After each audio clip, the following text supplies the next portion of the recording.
This is Behind the Headlines, with behind-the-scenes analysis on issues affecting Pennsylvanians, sponsored by the Susquehann Valley Center for Public Policy. Now, here's your host. Hi, from Erie to Philadelphia and from Scranton to Pittsburgh, it's Behind the Headlines.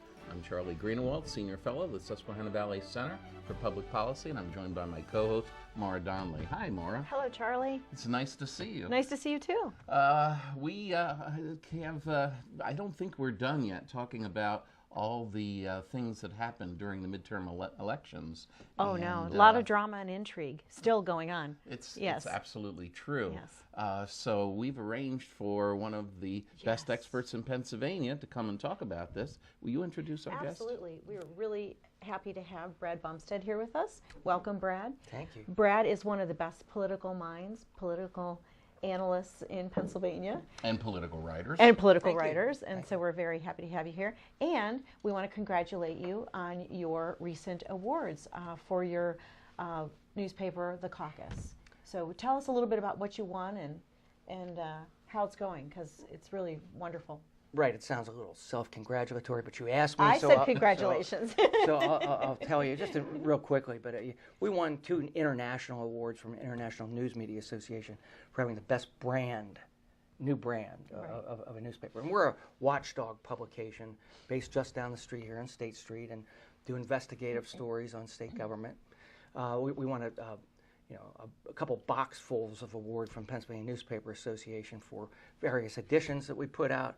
Best headline writing and all of that. It's by no means just me. Paula Knudsen is an attorney who is an investigative reporter with us. Mike Warshagen is based in Pittsburgh, writes for us. And Tom Merce in Lancaster is the editor and writes the headlines. So all of us won different things in concert. We won some awards from the Accountants Association, where they do something every year on things that shed the most light on numbers and truth in state government. And I was fortunate to win the Ben Franklin Award from PNA for sort of a lifetime achievement. And I can't figure it out. I don't fly a kite.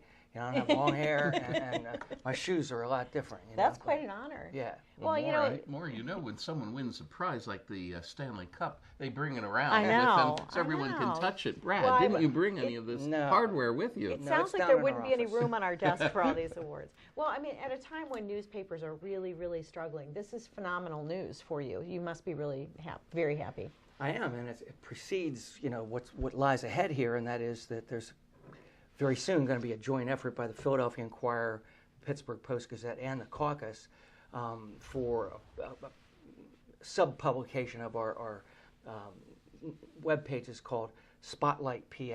And it'll be an add-on to the different web pages, and it'll be Angela Columbus and Liz Navratil working with Paula and I here, and they're going to hire a number of other reporters for it, too. Wow, that's phenomenal. So while newspapers are shrinking their capital coverage, this is something where they're really beefing it up and going to go after it. Great. It's wonderful to hear the press is still alive and kicking in Pennsylvania. Right, absolutely. Yeah. So tell us, thoughts, insights, observations about the recent elections. Sure. We have to ask you, even though it's been a little bit since it happened, but we got to hear it. You have to ask you, there was a blue wave, or what blue ripple, or what? There was a blue wave, but it wasn't a tidal wave. It crashed against Republican headquarters, particularly in the southeast, and did some damage, but it wasn't like it just swamped everybody. But clearly, there, was animosity towards Trump as a big part of it. Clearly, a lot of people were voting straight party tickets as opposed to the usual Pennsylvania way of splitting your ticket. It had to be that they were going on down the line, because it's taken out Senate candidates and state Senate and not just congressional candidates. But what was amazing, was what happened in the state Senate. I guess I expected Republicans to take a hit in the congressional races, and they did. And under the non-gerrymandered, quote, map, went from 13-5 to 8-8 in terms of Democrats to Republican. It's a little more aggressive than I thought it would be. But in the state Senate, as we were watching the returns come in between 11 and 12, it looked at one point like they were going to lose the majority. There were a whole bunch of people were going down and, trailing, Bob Mensch and Tommy Tomlinson. It looked like they were going to lose, in addition to 5 others who did lose. And as it turns out, as we head into January in the new session, the Senate will no longer have its supermajority that it had before. What's a supermajority? It allows the party in control that has that to, if all of them vote for it, they can overturn a veto of the governor. So the Senate had been 34 Republicans. It's down to 29, 21. It's still a healthy margin. Not much is going to change over there. And guess what? They never used the supermajority to overturn a Wolf veto. Oh. It's funny, all the years that I worked with the Senate, it was always a margin of just one or two One or votes. two, Right. Yeah. And they had such a healthy majority before. And the House took a hit of like 10 or 11 seats. I forget what it was, but that was expected. And that didn't affect their control. But, control is everything, John Prezella used to say. It's everything from the parking spaces to the flow of bills to the offices to the whole works is.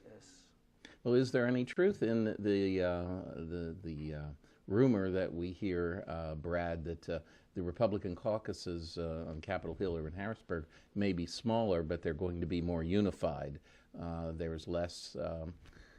There's more ideological cohesion now in them, and that may be a good or bad thing depending on how they react to different policy initiatives. What is your thought on that? That could be, given what happened in the House. But then again, the group of conservatives in the House that used to be called the Commonwealth Caucus, but it's Darrell Metcalf and various supporters. They're still far different than a lot of the other Republicans, even those who might be slightly more conservative than the moderates who were there. But it's possible. Speculation. I've been asking everybody I run into this question about how do you see the dynamic between Wolf and Fetterman working over the next several years? They're so different. I know, but I think they'll look. It's got to be better for Wolf than Stack as lieutenant governor, right? That's a good starting point. Right. Yeah, right. Right. So it's better, and Fetterman has a lot of popular support out there, and if Wolf plays it right, look, all of it. Lieutenant governors are successful depending on the assignment they get from the governor to look into things, and if a good thing for Fetterman would be, investigating the poverty levels in Pennsylvania. What can be done to help impoverished citizens? And it fits right into his background. Yeah, something like that. Yeah. Just like former Lieutenant Governor Jim Cawley was given Marcellus Shale. Former Lieutenant Governor who became governor, Mark Schweiker, was given state spending and spending to try how can we pare down state costs. It's called Impact, I believe, and others get that. So with Stack, who was really distant from Wolf all along, he never really got any assignment other than the statutory duties of the Pardons Board and the various other boards you sit on. So it'll be interesting. It's all up to the assignment. What do you think? I mean, do you think they'll get along? Well, I think they're both good men, so I think that's a good starting point. It's going to be interesting to see. I would imagine Mr. Fetterman has additional political aspirations. So I think. Yeah. So I'm guessing that's going to start to play out over the next several years. So I think it will too. Yeah. He's not going to stay in the lieutenant governor's mansion. Yeah, I heard that. We heard that. In told us another that. show, we talked about the fact that maybe the governor will give him a room in his house in York County, and they can ride to work together in the Jeep. Yeah. Fetterman won't fit in the Jeep. No, he won't. He doesn't really need security, does he? No. You could really save a lot on security. Yeah, he's a big dude. He could do security for Wolf. Yes. We're saying that because he's, I believe, 6'8" and had been 300 pounds or something. I think he's lost a good deal of weight. But He's Pennsylvania's version of Jesse Ventura. yes, Right. Yeah. in certain ways. Yeah, it's going to be Certainly, interesting. it even looks like him to some extent. But, shifting gears, what's the future hold for Bob Casey? Is Bob Casey ever going to come back to Harrisburg and run for governor, as so many people suspected and for years, and follow in the footsteps of his father? Or is he going to continue to stay in Washington, D.C., Brad? What do you foresee as his future? I always thought, as you referred to it, that he would come back here and run for governor at some point. people have said that's what he's always wanted to do, follow in his father's footsteps. Now, maybe sometimes it depends on, as you gain seniority in a certain office, and you don't want to give that up, Right. but it also could have to do with his kids and their age, where they're in school down there, and maybe once they all go to college, that he would have the freedom to do that. I don't know. I'm just talking off the top of my head. Well, that'll be interesting. What do you think is next for Scott Wagner? I don't know. He hasn't really indicated what he's going to do in terms of public office, but I can't imagine all he's put into this that he's just going to walk away from it. He's not going away, I don't think. No. I'm sure he'll find some place to land. You think it was a mistake that he gave up his state Senate seat? No.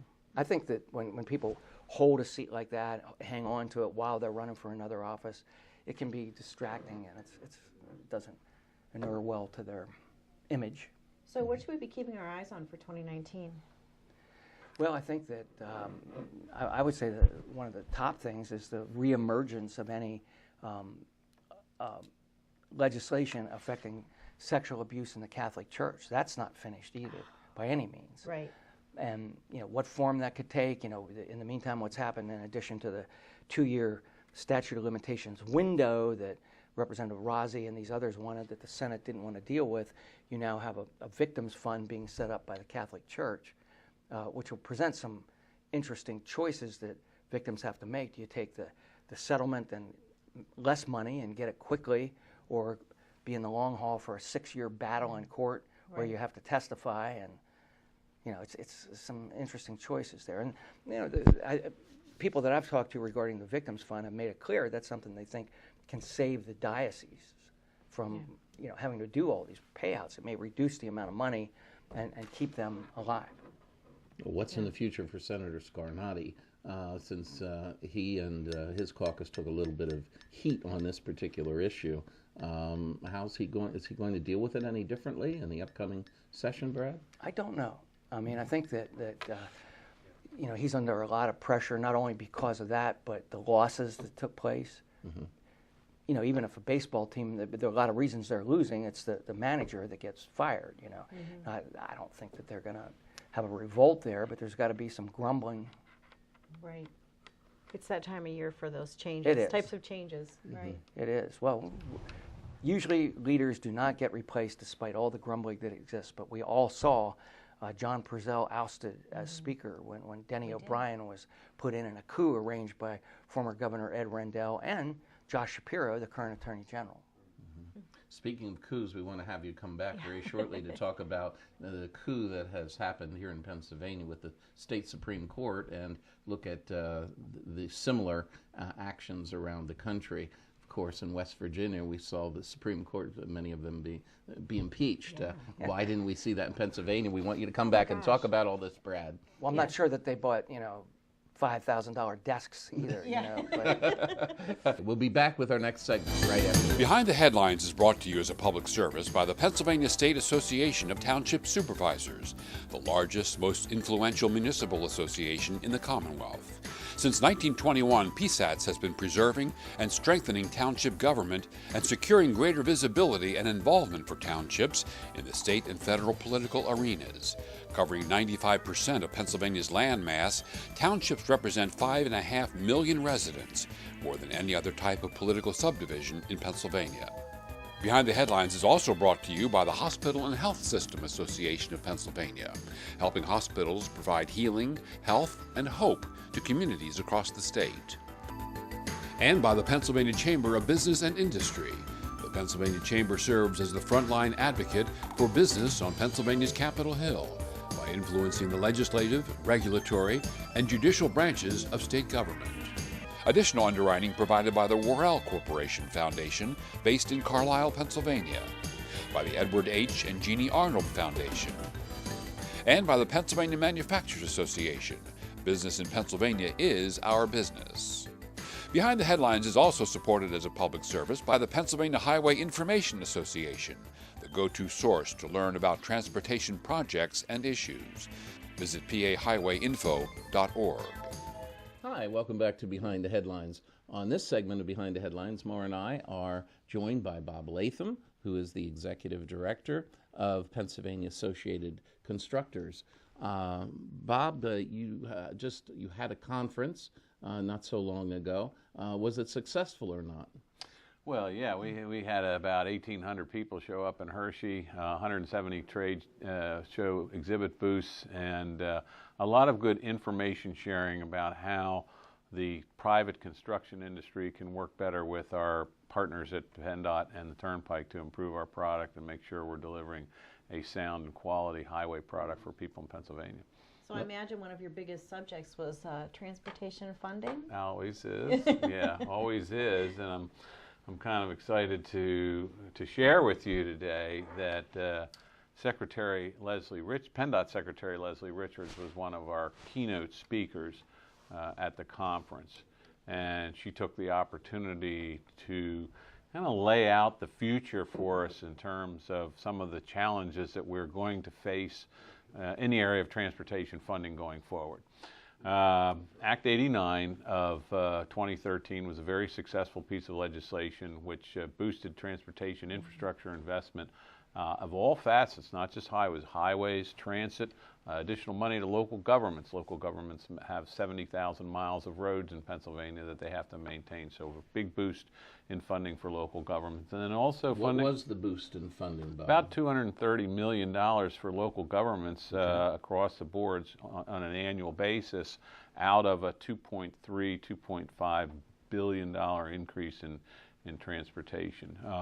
We have some problems that are looming on in the future that I'm going to talk about with you a little bit here today, and that Secretary Richards rolled out for us at our conference. Well, let me start by saying, you know, Act 89 became a model nationally for other states to look at how do you do this and do it right.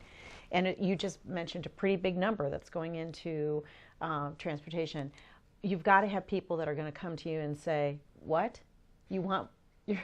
You're having problems? You're looking for more money?" So I want to make sure we cover all of the reasons why this. Well, let me put it in context. So in 2010, and now that is almost 10 years ago now, or 8 years ago, the Transportation Advisory Commission did a study of what we call the funding needs gap in Pennsylvania, and they identified about $3.5 billion worth of needs gap in order to move us forward in mobility, but also maintain the system that we have. And again, this is public transit, this is highways, pedestrian facilities, local governments, bicycle, all facets of transportation, freight rail, ports, etc. Act 89 raised about 2.3, so we continued to have about $1 billion a year funding gap there. So while it was very important and while we were able to do a lot of things, we've reduced our number of bad bridges in Pennsylvania by half. Wow. So we used to have 5,000, we're down to about 2,500. And we have reduced the number of automobile fatalities in Pennsylvania so that in 2016 we had the lowest number of deaths by automobile in the history of the statistic. Now think about, even though there are way more automobiles on the road than there were when we started, looking at these things. So safety has been improved tremendously. Having said that, we have almost 2,000 miles of interstate highway in Pennsylvania, and as former Secretary Brad Mowry used to say, Pennsylvania is old, cold, and it's wet. And that doesn't bode well for highway and for concrete and steel. It plays havoc with it. So, and then when you look at the growth of the distribution industry and where we're positioned there and the number of trucks that are on the road, and trucks beat up roads. I mean, there's just no getting around it. So our interstates are our real challenge going forward, and that's what the Secretary kind of laid out for the industry, was that's where our challenge is going to be going forward, is having the money to rehabilitate that. We had hoped this would be something that would come out of Washington, out of the federal government. It just hasn't happened yet. So this is going to be ongoing. Let's use bridges as an example. 2,500 have been repaired, 2,500 to go. By the time you finish those 2,500, it's going to be time to start over again. On, it's like, it's like painting the Golden Gate Bridge. Right. You know, when you get down at one end, you start over again at the other end. Right. But, it's ongoing need. we do have new ones that are coming online, but what we've been able to do is to get into that inventory, and instead of having a rising number, we're actually having a decreasing number. So that's working out pretty well. The other thing is we have diverted money out of the highway fund over to the general fund, and this has been ostensibly to pay for the operations of the Pennsylvania State Police. So this is money from Act 89, so it all didn't go to what you had hoped that it would. Some of it's being diverted. Well, unfortunately, yeah. I mean, from 2014 to 2016, the legislature and 2 governors approved the siphoning off of about $200 million a year out of the money that was raised. So I've got 2.3 is now down to 2.1 in actual money going to infrastructure improvements. And the thing is, all of that diversion came out of the PennDOT portion of it. It didn't come out of local governments. It didn't come out of public transit. It didn't come out of multimodal. It came out of the, one of the 4 buckets there. And quite frankly, I think it was done in order to avoid having to deal with the general fund budget gap and looking at raising general fund taxes. It was an easier way. Well, we'll just take some money. They got, transportation got a lot of extra money. We'll just take some out of there. To the credit of particularly Senator Jay Corman, who led the charge on this in 2017, we put a cap on that in 2017, and then put in the law a long-term walk back. So that number that's being siphoned off is being decreased, and Governor Wolf has supported this, and we're very happy with that. And it's not something that anybody in either House or Senate has attacked, so it's kind of become something that everybody's agreed to. We'd like to see that accelerated. We'd like to see that something that would move that money back a little bit, because right now that number is $760 million total that's coming out of the gas tax, if you will, that's going over basically to prop up the general fund. We think we ought to find a different way to fund the general fund as opposed to through your gas taxes. Well, so speaking of the gas tax, interestingly, one of the other impacts are alternative fuels. So the gas tax being collected is even very big in the decreasing. News today. I mean, Volkswagen just announced they want to build 50 million electric vehicles. General Motors wants the federal government to pay for their EV construction and then infrastructure for electric charging all over the place. And that's all great, except it does impact the funding. It's all great, except when you have 50 million vehicles that aren't paying anything to use the roads, you don't have any money to pay for the roads. That's the other problem. Do we have a surcharge then at these electric recharging stations? Probably coming. Well, we have in law, there is in our revenue code or whatever that it's supposed to be collected, but it's not very efficient right now. And there we took a whack at it a couple of years ago, but it went nowhere. We have those. We have natural gas powered vehicles and others. So that is going to be a portion of it, looking at having those vehicles pay their fair share. And it's not just passenger vehicles. We're looking at now at electric commercial vehicles, natural gas commercial vehicles, and so as we move away from the traditional gasoline-powered vehicles, we have to look at a new way to fund transportation, fund highways. The other thing is we have this system set up so that the tolls on the Pennsylvania Turnpike are being used to pay for bond financing, which then goes to pay for our public transit systems. I think everybody knew that was an unsustainable situation. There is now a lawsuit that could make that timeline move up much more quickly. So we have a couple of things converging on one another, both transit and and road funding that are going to need to be addressed in the near future, as well as the alternate fuel situation. Right. Do you find our situation in many other states across the union as well, Bob? I think our situation is much better as a result of Act 89, Governor Corbett's leadership, Senator Rafferty's leadership, and former Speaker Sam Smith. I mean, really put us in the forefront. We were the first comprehensive funding package. I see other states doing piecemeal things a little bit, bond financing for public transit here, a minuscule gas tax for roads there. We were the only one that's done a comprehensive plan. But we have a big network. We have more roads than New England and New York combined. We have to do it. But should we be concerned because all those leaders, that transportation leaders you just mentioned, most of them are gone from Harrisburg now? Are you being able to connect with the new political leadership and rebuild that coalition here in Capitol Hill? Certainly, Speaker Turzai, people like Appropriations Chair Stan Saylor, Senator Corman still there, Senator Scarnati, and those on the other side of the aisle have been very supportive as well. I think the governor is very interested in solving this problem in his second term, so we're happy about that. We are still cautiously optimistic about Washington, D.C., and that, all the talk is now, all the kumbaya talk is that infrastructure is the thing that Nancy Pelosi and Donald Trump can get together on. We'll see. We'll see. Yeah, wouldn't that be nice? So this sounds like the Keystone Transportation Funding Coalition is going to be back in business because it probably haven't ever gone away, but really kind of stepping up their activities. Can you tell us a little bit about that coalition? I'd love to, yes. That is, when you talk about what are things nationally that make us unique, this coalition is still different than anything I've seen across the country. We have groups as varied as AARP, transit agencies, Bike Philadelphia, Pittsburgh Downtown Partnership, all kinds of groups that don't seem to go together.